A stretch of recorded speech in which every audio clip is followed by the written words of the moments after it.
Einführung. Das folgende kurze Buch erörtert, wie wichtig es ist, den eigenen Glaubensanspruch durch Taten zu untermauern. Diese Erörterung basiert auf Kapitel 2 Al-Baqarah, Verse 130 bis 134 des heiligen Koran. Und wer könnte sich der Religion Abrahams widersetzen, außer dem, der sich zum Narren macht? Und wir hatten ihn in dieser Welt erwählt, und im Jenseits wird er wahrlich zu den Rechtschaffenen gehören. Als sein Herr zu ihm sagte, unterwerfe dich, sagte er, ich habe mich dem Herrn der Welten ergeben. Und Abraham belehrte seine Söhne und Jakob, O meine Söhne, Allah hat euch diese Religion erwählt, sterbt also nicht, außer während ihr Muslime seid. Oder wart ihr Zeugen, als der Tod Jakob nahe kam, als er zu seinen Söhnen sagte, was werdet ihr nach mir anbeten? Sie sagten, wir werden euren Gott anbeten und den Gott eurer Väter, Abraham, Ismail und Esak, einen einzigen Gott. Und wir sind ihm ergeben. Das war ein Volk, das gestorben ist. Es wird bekommen, was es verdient hat, und euch wird bekommen, was ihr verdient habt. Und ihr werdet nicht gefragt werden, was sie zu tun pflegten. Die Umsetzung der besprochenen Lektionen wird einem Muslim dabei helfen, positive Eigenschaften anzunehmen. Die Annahme positiver Eigenschaften führt zu innerem und körperlichem Frieden. Glaube, Worte und Taten. Kapitel 2 Al-Baqarah, Verse 130 bis 134. Und wer könnte sich der Religion Abrahams widersetzen, außer dem, der sich zum Narren macht? Und wir hatten ihn in dieser Welt erwählt, und im Jenseits wird er wahrlich zu den Rechtschaffenen gehören. Als sein Herr zu ihm sagte, unterwerfe dich, sagte er, ich habe mich dem Herrn der Welten ergeben. Und Abraham belehrte seine Söhne und Jakob, O meine Söhne, Allah hat euch diese Religion erwählt, sterbt also nicht, außer während ihr Muslime seid. Oder wart ihr Zeugen, als der Tod Jakob nahe kam, als er zu seinen Söhnen sagte, was werdet ihr nach mir anbeten? Sie sagten, wir werden euren Gott anbeten und den Gott eurer Väter, Abraham, Ismail und Esak, einen einzigen Gott. Und wir sind ihm ergeben. Das war ein Volk, das gestorben ist. Es wird bekommen, was es verdient hat, und euch wird bekommen, was ihr verdient habt. Und ihr werdet nicht gefragt werden, was sie zu tun pflegten. Allah, der Erhabene, kritisiert die Haltung der Nichtmuslime von Mekka und der Leute des Buches, die beide behaupteten, die Fahnenträger des Erbes des heiligen Propheten Ibrahim, Friede sei mit ihm, zu sein, obwohl sie beide seinem Weg widersprachen und sich dadurch selbst zum Narren machten. Kapitel 2 Al-Baqarah, Vers 130. Und wer könnte der Religion Abrahams abgeneigt sein, außer jemand, der sich lächerlich macht? Sie widersprachen seinem Weg, da dieser darin bestand, Allah, dem Erhabenen, aufrichtig zu gehorchen, indem man die Segnungen, die ihm gewährt wurden, auf eine Weise nutzte, die ihm gefiel.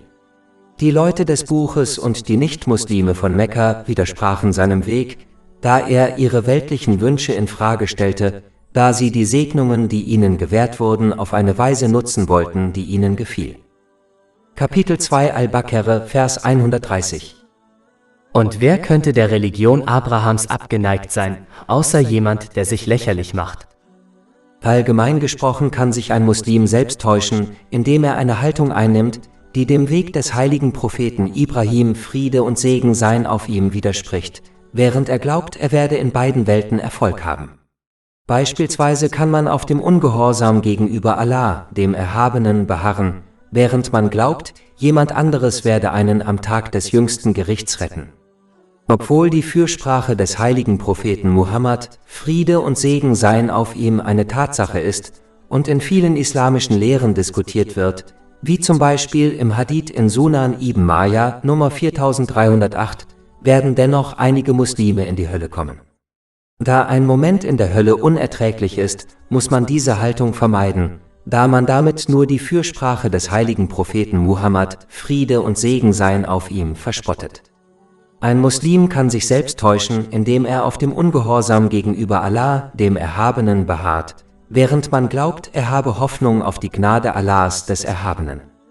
Wahre Hoffnung auf die Gnade Allahs des Erhabenen, wie sie der heilige Prophet Ibrahim, Friede sei mit ihm, gezeigt hat, beinhaltet, auf dem aufrichtigen Gehorsam gegenüber Allah, dem Erhabenen, zu beharren und dann auf die Vergebung durch Allah, den Erhabenen, zu hoffen. Ungehorsam ist immer mit Wunschdenken verbunden und hat im Islam keinen Wert. Dieser Unterschied zwischen Wunschdenken und Hoffnung auf Allah, den Erhabenen, wurde in einem Hadith erörtert, der in Jami et-Tirmidhi Nummer 2459 zu finden ist. Viele täuschen sich selbst und glauben, dass Seelenfrieden und Erfolg in dieser Welt darin liegen, weltlichen Wünschen nachzugehen. Da Allah, der Erhabene, allein die spirituellen Herzen der Menschen kontrolliert, die Wohnstätte des Seelenfriedens, entscheidet er allein, wer Seelenfrieden erlangt. Er hat klargestellt, dass nur derjenige ihn erlangen wird, der ihm aufrichtig gehorcht, indem er die ihm gewährten Segnungen auf eine Weise nutzt, die ihm gefällt, wie es in den göttlichen Lehren dargelegt ist. Kapitel 16 An-Nahl, Vers 97. Wer Gutes tut, sei es Mann oder Frau, während er gläubig ist, dem werden wir gewiss ein gutes Leben verhelfen, und wir werden ihnen gewiss ihren Lohn im Jenseits entsprechend dem Besten geben, was sie zu tun pflegten. Wer hingegen die ihm gewährten Segnungen missbraucht, wird nichts als Stress, Elend und Schwierigkeiten davontragen, selbst wenn ihm die ganze Welt gehört und er Momente voller Spaß und Unterhaltung hat. Kapitel 9 Et-Tafba, Vers 82. So lasst sie ein wenig lachen und dann viel weinen als Entschädigung für das, was sie verdient haben. Kapitel 20 Taha, Verse 124 bis 126. Und wer sich von meiner Erinnerung abwendet, dem wird ein bedrückendes Leben bevorstehen, und wir werden ihn am Tag der Auferstehung blind wieder auferstehen lassen. Er wird sagen, mein Herr, warum hast du mich blind wieder auferstehen lassen, wo ich doch sehend war?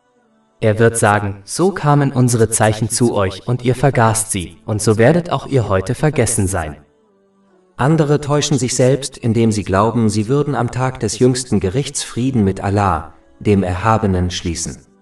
Allah, der Erhabene, hat klargemacht, dass der Gehorsam gegenüber ihm nur dann jemandem nützt, wenn er in dieser Welt geschieht. Kapitel 30 Ar-Rum, Vers 57. An jenem Tag wird ihre Entschuldigung denjenigen, die Unrecht getan haben, nichts nützen, noch wird von ihnen verlangt, Allah zu beschwichtigen. Einige geben sich der Illusion hin, dass Allah, der Erhabene, mit ihnen zufrieden sein wird, auch wenn sie die Lehren des heiligen Koran und die Überlieferungen des heiligen Propheten Muhammad, Friede und Segen seien auf ihm, ignorieren und sich stattdessen auf andere Quellen religiösen Wissens berufen. Man muss daher andere Quellen religiösen Wissens meiden, auch wenn dies zu guten Taten führt, denn je mehr man sich auf andere Wissensquellen stützt, umso weniger wird man den beiden Quellen der Führung folgen, dem heiligen Koran und den Überlieferungen des heiligen Propheten Muhammad, Friede und Segen seien auf ihm. Dies ist einer der Gründe, warum der heilige Prophet Muhammad, Friede und Segen seien auf ihm, in einem Hadith in Sunan Abu Dawud Nummer 4606 warnte, dass jede Angelegenheit, die nicht in den beiden Quellen der Führung verwurzelt ist, von Allah dem Erhabenen abgelehnt wird. Man muss daher alle Arten von fehlgeleiteten Einstellungen und verdrehten Überzeugungen vermeiden, die nur dazu führen, dass man sich selbst täuscht. Stattdessen muss man dem Weg des heiligen Propheten Ibrahim, Friede sei mit ihm, folgen, indem man aufrichtig danach strebt, Allah dem Erhabenen jederzeit zu gehorchen. Dies beinhaltet, die Segnungen, die einem gewährt wurden, auf eine Weise zu nutzen, die ihm gefällt, wie es im heiligen Koran und den Überlieferungen des heiligen Propheten Muhammad, Friede und Segen seien mit ihm, dargelegt ist. Allah, der Erhabene, macht deutlich, dass eine Person nur dann seine besondere Gnade empfängt, die zu Seelenfrieden und Erfolg in beiden Welten führt, wenn sie dem Erbe des heiligen Propheten Ibrahim, Friede sei mit ihm, treu bleibt und seinem Weg folgt, der das Erbe des heiligen Propheten Muhammad, Friede und Segen seien mit ihm ist. Kapitel 2 Al-Baqarah, Vers 130. Und wir hatten ihn in dieser Welt erwählt, und im Jenseits wird er wahrlich zu den Rechtschaffenen gehören. Diese Aussage genügt, um klarzustellen, dass das Einzige, was einen Menschen anderen überlegen macht, sein aufrichtiger Gehorsam gegenüber Allah, dem Erhabenen, ist. Dies beinhaltet, die Segnungen, die einem gewährt wurden, auf eine Weise zu nutzen, die ihm gefällt, wie es im heiligen Koran und den Überlieferungen des heiligen Propheten Muhammad, Friede und Segen seien auf ihm, dargelegt ist. Alle anderen Maßstäbe wie Geschlecht, Rasse, Abstammung und sozialer Status haben in den Augen Allahs, des Erhabenen, bei der Bestimmung des Rangs einer Person keine Bedeutung. Kapitel 49 Al-Hujurat, Vers 13. In der Tat ist der Edelste unter euch in den Augen Allahs der Rechtschaffenste unter euch. Dies war ein weiterer Kritikpunkt sowohl an den Leuten des Buches, als auch an den Nichtmuslimen von Mekka, die glaubten, ihre Abstammung würde ausreichen, um ihnen Erlösung zu garantieren. Kapitel 2 Al-Baqarah, Vers 130. Und wir hatten ihn in dieser Welt erwählt, und im Jenseits wird er wahrlich zu den Rechtschaffenen gehören. Allah, der Erhabene, macht deutlich, dass, wenn jemand sich dem heiligen Propheten Ibrahim, Friede sei mit ihm, im Jenseits anschließen möchte, er seinem Weg folgen muss, der der Weg der Rechtschaffenheit ist. Dies beinhaltet, die Segnungen, die einem gewährt wurden, auf eine Weise zu nutzen, die Allah, dem Erhabenen, gefällt, wie es in den islamischen Lehren dargelegt ist. Es beinhaltet auch, den Rechtschaffenen in dieser Welt zu folgen, da dies dazu führt, ihre positiven Eigenschaften anzunehmen, was einem wiederum dabei hilft, Rechtschaffenheit anzunehmen. Derjenige, der die Handlungen einer Gruppe von Menschen annimmt, wird als einer von ihnen angesehen. Dies wurde in einem Hadith in Sunan Abu Dawud, Nummer 4031, empfohlen. Aber derjenige, der sich schlechte Gefährten aneignet, wird zweifellos ihre Eigenschaften annehmen und wird daher als einer von ihnen angesehen. Kapitel 43 als Zugruf, Vers 67. An jenem Tag werden enge Freunde einander Feinde sein, mit Ausnahme der Rechtschaffenen. Ein Muslim darf sich nicht von der Tatsache täuschen lassen, dass der heilige Prophet Muhammad, Friede und Segen seien auf ihm, in einem Hadith in Sahih Bukhari Nummer 3688 darauf hingewiesen hat, dass eine Person im Jenseits mit denen sein wird, die sie liebt. Es ist offensichtlich, dass wahre Liebe durch Taten und nicht durch Worte ausgedrückt wird, was praktisch bedeutet, den frommen Vorgängern zu folgen. Andernfalls würde eine verbale Liebeserklärung ausreichen, dass die anderen Nationen, die an ihre heiligen Propheten, Friede sei auf ihnen, glauben und behaupten, sie zu lieben, im Jenseits mit ihnen enden werden. Dies ist offensichtlich nicht der Fall, da sie es versäumt haben, in die Fußstapfen ihrer heiligen Propheten, Friede sei auf ihnen, zu treten, obwohl sie verbal behaupten, sie zu lieben. Allah, der Erhabene, macht dann deutlich, dass er den heiligen Propheten Ibrahim, Friede sei mit ihm, aufgrund seiner völligen Unterwerfung und Gehorsamkeit gegenüber Allah, dem Erhabenen, erwählt hat. Kapitel 2 Al-Baqarah, Vers 131. Als sein Herr zu ihm sagte, unterwerfe dich, sagte er, ich habe mich im Islam dem Herrn der Welten unterworfen. Dies ist eine weitere Kritik an den Leuten des Buches und den Nichtmuslimen von Mekka und eine Warnung an die Muslime, dass Allah, der Erhabene, den Menschen seine Gnade nicht aufgrund weltlicher Faktoren wie der Abstammung gewährt. Seine Gnade erlangt man nur, wenn man sich praktisch seinem Gehorsam unterwirft. Dies beinhaltet, die Segnungen, die einem gewährt wurden, auf eine Weise zu nutzen, die ihm gefällt, wie es im heiligen Koran und den Traditionen des heiligen Propheten Muhammad, Friede und Segen seien auf ihm, dargelegt ist. Ein Muslim muss verstehen, dass er sich diesen Dingen praktisch unterwirft, wenn er das Befolgen und Befolgen von sozialen Medien, der Gesellschaft, der Mode, der Kultur oder seinen eigenen Wünschen über den Gehorsam gegenüber Allah, dem Erhabenen, stellt, selbst wenn er seine Unterwerfung gegenüber Allah, dem Erhabenen, verbal erklärt. So verhielten sich die Leute des Buches und die Nichtmuslime von Mekka, und sie widersprachen eindeutig dem Erbe des heiligen Propheten Ibrahim, Friede sei mit ihm. Es ist wichtig zu verstehen, dass der Mensch so geschaffen wurde, dass er sich etwas oder jemandem unterwerfen muss. Ob diese Unterwerfung nun den eigenen Wünschen, anderen Menschen, sozialen Medien, der Mode, der Kultur oder einem Gott gilt. Wenn es also jemandem nicht gelingt, sich Allah, dem Erhabenen, durch seine Absichten, Worte und Taten zu unterwerfen, wird er sich unweigerlich etwas anderem unterwerfen. Aus diesem Grund erklärte der heilige Prophet Ibrahim, Friede sei mit ihm, nachdrücklich, dass er sich Allah, dem Erhabenen, dem Herrn der Welten, unterworfen habe. Es ist wichtig zu beachten, dass die Unterwerfung unter Allah, den Erhabenen, keine Vollkommenheit beinhaltet. Sie beinhaltet aufrichtiges Bemühen, ihm zu gehorchen, indem man die Segnungen, die einem gewährt wurden, auf eine Weise nutzt, die ihm gefällt, wie es im heiligen Koran und den Überlieferungen des heiligen Propheten Muhammad, Friede und Segen seien auf ihm, dargelegt ist, und aufrichtige Reue zeigt, indem man sein Verhalten und seine Haltung gegenüber Allah, dem Erhabenen, und den Menschen korrigiert, wann immer diese eine Sünde begehen. Aufrichtige Reue beinhaltet, sich schuldig zu fühlen, Allah, den Erhabenen, und jeden, dem Unrecht zugefügt wurde, um Vergebung zu bitten, solange dies nicht zu weiteren Problemen führt. Man muss aufrichtig versprechen, dieselbe oder ähnliche Sünde nicht erneut zu begehen und alle Rechte wieder gut zu machen, die gegenüber Allah, dem Erhabenen, und den Menschen verletzt wurden, solange dies nicht zu weiteren Problemen führt. Kapitel 2 Al-Baqarah, Vers 131. Als sein Herr zu ihm sagte, unterwerfe dich, sagte er, ich habe mich im Islam dem Herrn der Welten unterworfen. Der Herr der Welten wurde vielleicht erwähnt, um die Tatsache hervorzuheben, dass Allah, der Erhabene, dafür sorgt, dass jemand Seelenfrieden und Erfolg in beiden Welten erlangt, wenn er sich ihm unterwirft, da er allein das gesamte Universum kontrolliert. Kapitel 16 An-Nahl, Vers 97. Wer Gutes tut, sei es Mann oder Frau, während er gläubig ist, dem werden wir gewiss ein gutes Leben verhelfen, und wir werden ihnen gewiss ihren Lohn im Jenseits entsprechend dem Besten geben, was sie zu tun pflegten. Wer sich jedoch jemand anderem als Allah, dem Erhabenen, unterwirft und dadurch die ihm gewährten Segnungen missbraucht, wird in beiden Welten nichts außer Stress, Angst und Ärger finden, selbst wenn ihm die ganze Welt gehört, denn der Herr der Welten kontrolliert das gesamte Universum einschließlich seines spirituellen Herzens, der Wohnstätte des Seelenfriedens. Kapitel 20 Taha, Verse 124 bis 126. Und wer sich von meiner Erinnerung abwendet, dem wird ein bedrückendes Leben bevorstehen, und wir werden ihn am Tag der Auferstehung blind wieder auferstehen lassen. Er wird sagen, mein Herr, warum hast du mich blind wieder auferstehen lassen, wo ich doch sehend war?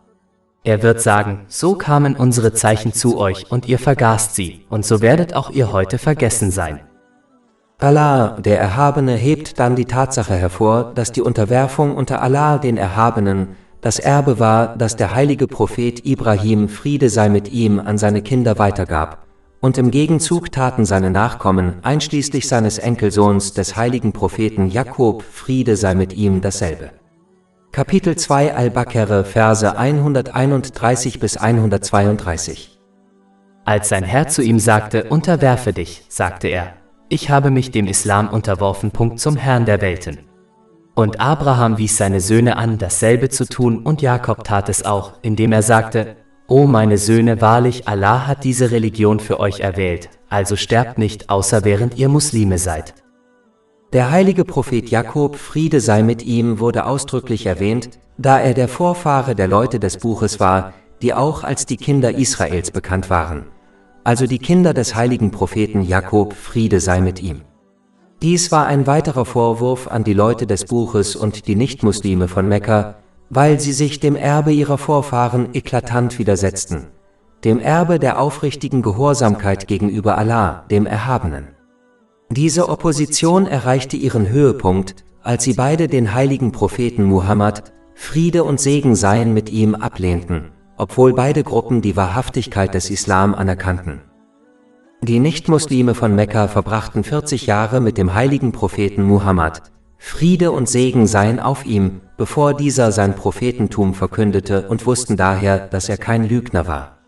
Kapitel 10 Yunus, Vers 16. Denn ich war schon ein Leben lang unter euch. Wollt ihr denn nicht vernünftig denken?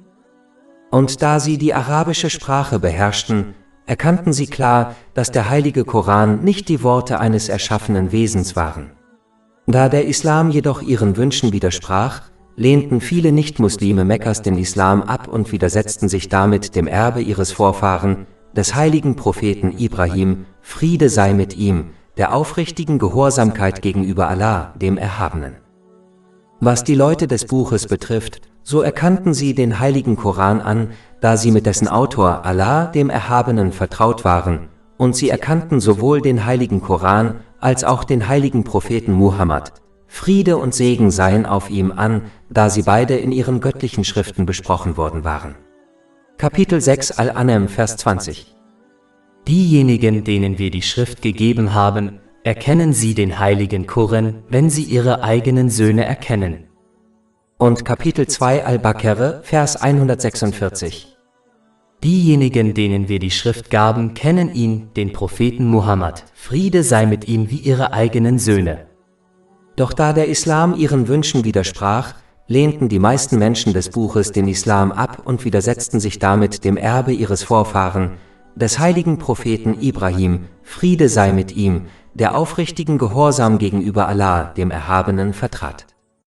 Kapitel 2 Al-Baqarah, Vers 132.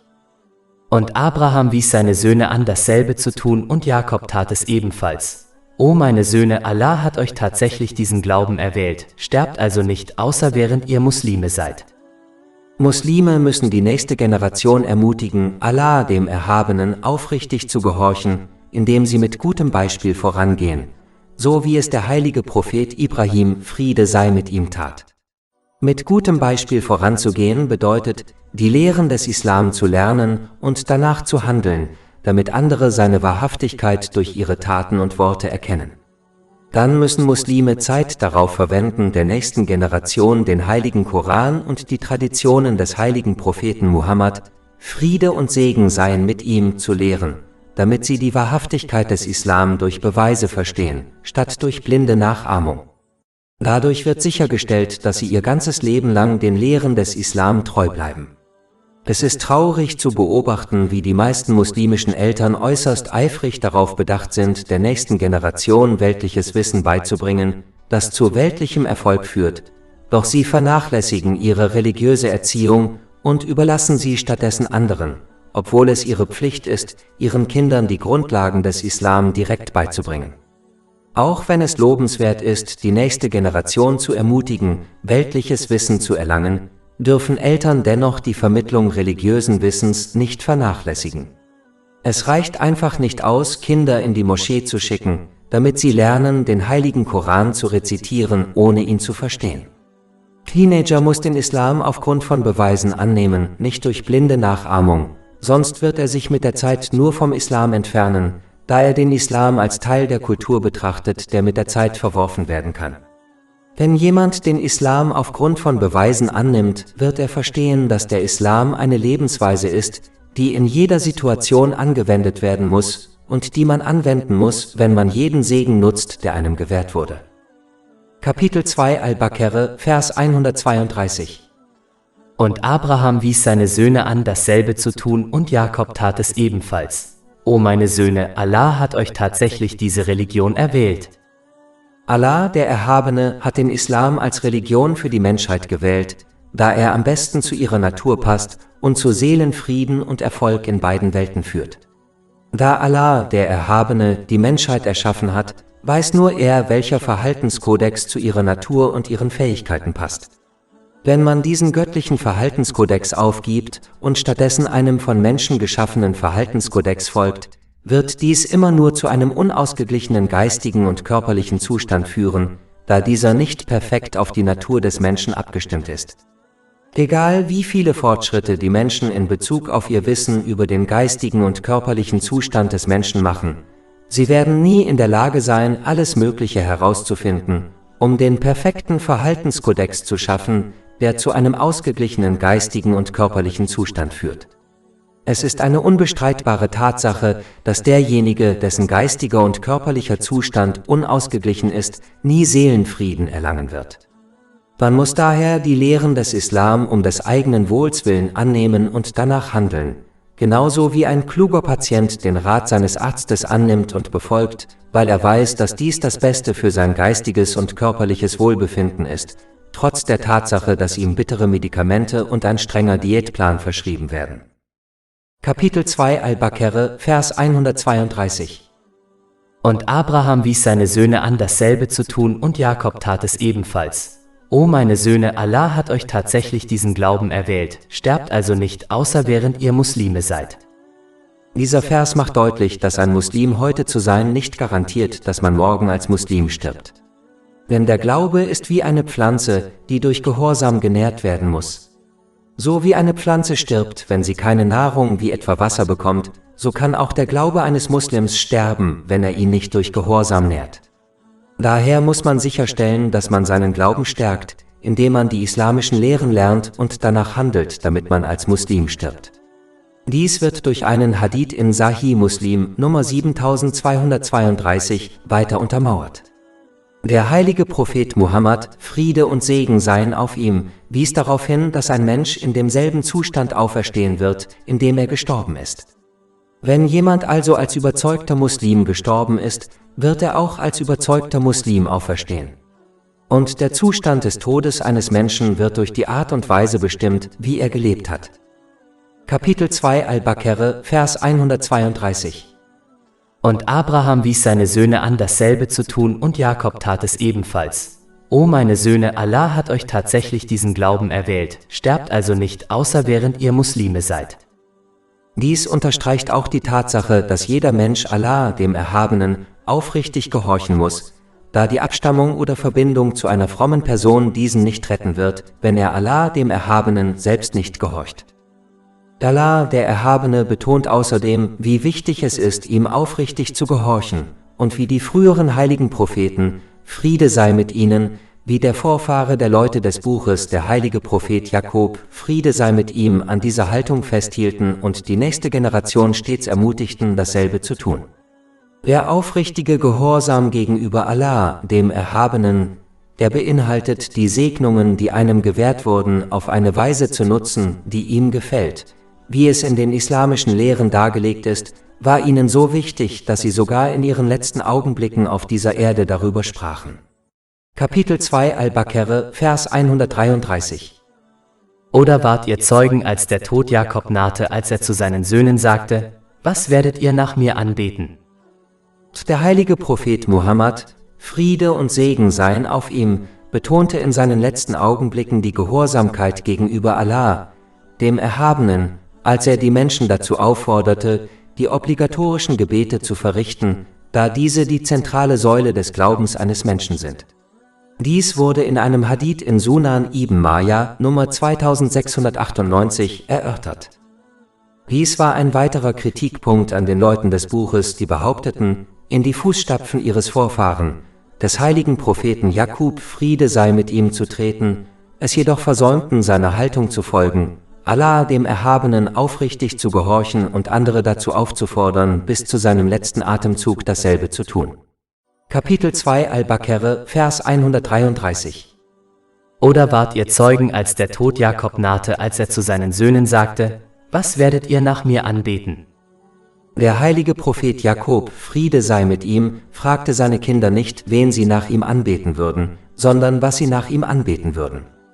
Er erinnerte seine Kinder daran, dass man leicht leblose Dinge anbeten kann, wie soziale Medien, Mode, Kultur und die eigenen Wünsche, genauso wie man ein Lebewesen anbeten kann.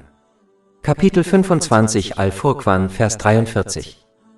Hast du den gesehen, der seine eigenen Wünsche zu seinem Gott macht? Man muss daher sicherstellen, dass die Anbetung und der Gehorsam gegenüber Allah, dem Erhabenen, über alles andere gestellt werden. Dadurch wird sichergestellt, dass man die Segnungen, die einem gewährt wurden, auf eine Weise nutzt, die ihm gefällt, wie es im heiligen Koran und den Überlieferungen des heiligen Propheten Muhammad, Friede und Segen seien auf ihm, dargelegt ist. Dies wiederum führt zu Seelenfrieden und Erfolg in beiden Welten. Kapitel 16 An-Nahl, Vers 97. Wer Gutes tut, sei es Mann oder Frau, während er gläubig ist, dem werden wir gewiss ein gutes Leben verhelfen, und wir werden ihnen gewiss ihren Lohn im Jenseits entsprechend dem Besten geben, was sie zu tun pflegten. Wer hingegen Gehorsam und Befolgen anderer Dinge priorisiert, wird die ihm gewährten Segnungen missbrauchen. Dies wiederum wird zu Stress, Schwierigkeiten und Elend in beiden Welten führen, selbst wenn er Momente voller Spaß und Unterhaltung erlebt. Kapitel 9 Et-Tafba, Vers 82. So lasst sie ein wenig lachen und dann viel weinen als Entschädigung für das, was sie verdient haben. Und Kapitel 20 Taha, Verse 124 bis 126. Und wer sich von meiner Erinnerung abwendet, dem wird ein bedrückendes Leben bevorstehen, und wir werden ihn am Tag der Auferstehung blind wieder auferstehen lassen. Er wird sagen, mein Herr, warum hast du mich blind wieder auferstehen lassen, wo ich doch sehend war? Er wird sagen, so kamen unsere Zeichen zu euch und ihr vergaßt sie, und so werdet auch ihr heute vergessen sein. Allah, der Erhabene, hebt dann die Aufrichtigkeit der Kinder des heiligen Propheten Jakob, Friede sei mit ihm, hervor, die der Unaufrichtigkeit ihrer Nachkommen, der Leute des Buches, völlig entgegengesetzt ist. Kapitel 2 Al-Baqarah, Vers 133. Oder wart ihr Zeugen, als Jakob dem Tod nahe kam, als er zu seinen Söhnen sagte: Was werdet ihr nach mir anbeten? Sie sagten: Wir werden deinen Gott anbeten und den Gott deiner Väter, Abraham, Ismael und Esak, einen einzigen Gott. Und wir sind ihm ergeben. Die Tatsache, dass sie ihren Großonkel, den heiligen Propheten Ismael, erwähnten, bevor sie ihren Großvater, den heiligen Propheten Ischak, Friede sei mit ihnen, erwähnten, weist darauf hin, dass die Kinder des heiligen Propheten Jakob, Friede sei mit ihm, im Gegensatz zu den Leuten des Buches keine Eifersucht auf den heiligen Propheten Ismael, Friede sei mit ihm, oder seine Nachkommen, zu denen auch der heilige Prophet Muhammad, Friede und Segen seien mit ihm, gehörte, empfanden. Stattdessen waren sie eine vereinte Familie, die sich Allah, dem Erhabenen, in jedem Aspekt ihres Lebens vollständig unterworfen hatte. Aufgrund von Änderungen in ihren göttlichen Schriften, die von fehlgeleiteten Menschen vorgenommen wurden, gründeten die Leute des Buches ihren gesamten Glauben auf ihre Abstammung.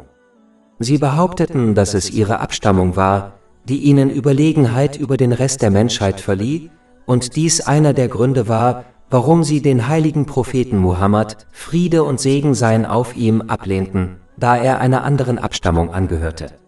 Ihn anzunehmen und ihm zu folgen würde das Fundament zerstören, auf dem ihr Glaube basierte, und es würde ihrem Anspruch auf Überlegenheit direkt widersprechen. Das ist etwas, das sie nicht akzeptieren konnten.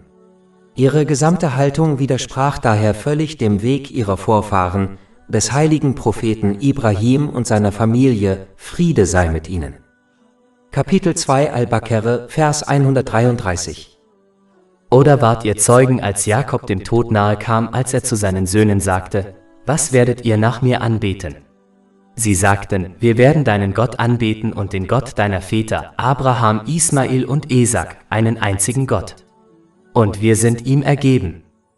Generell zeigt dieser Vorfall auch, wie wichtig es ist, dass Muslime sich mehr um die religiöse Erziehung und den Glauben ihrer Kinder als um weltliche Dinge kümmern.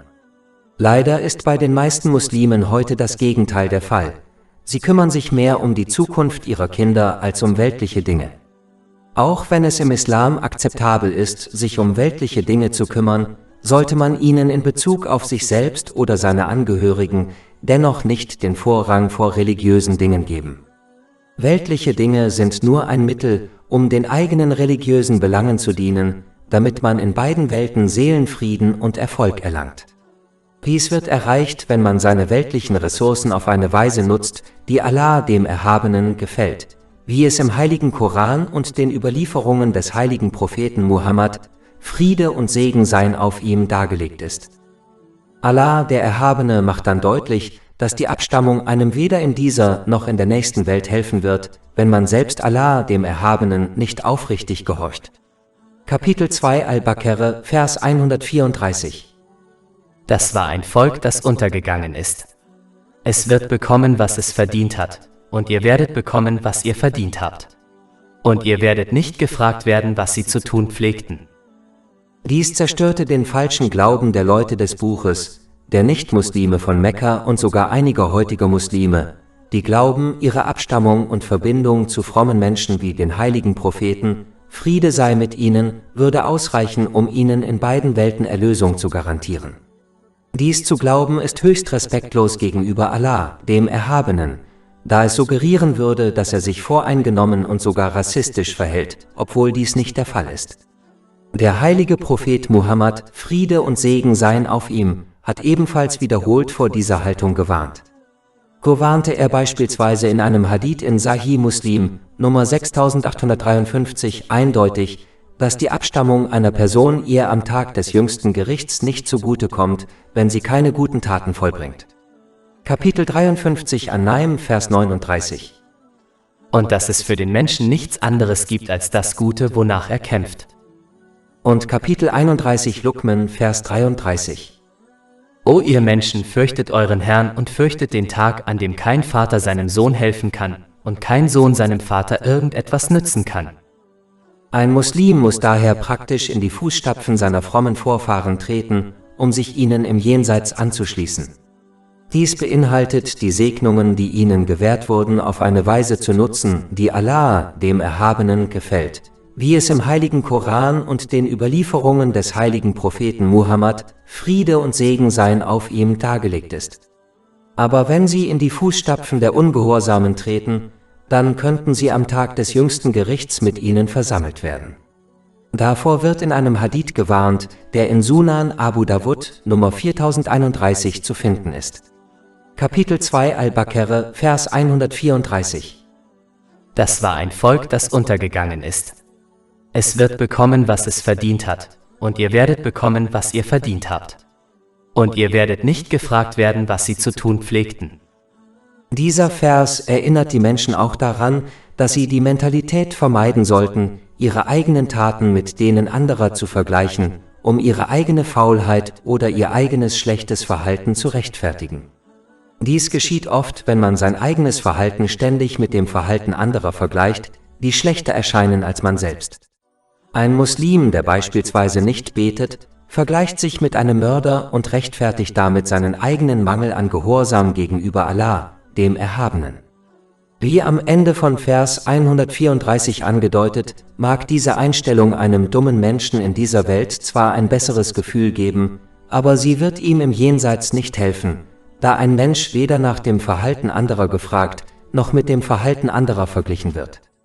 Der einzige Maßstab, an dem jeder Mensch gemessen wird, ist der aufrichtige Gehorsam gegenüber Allah, dem Erhabenen.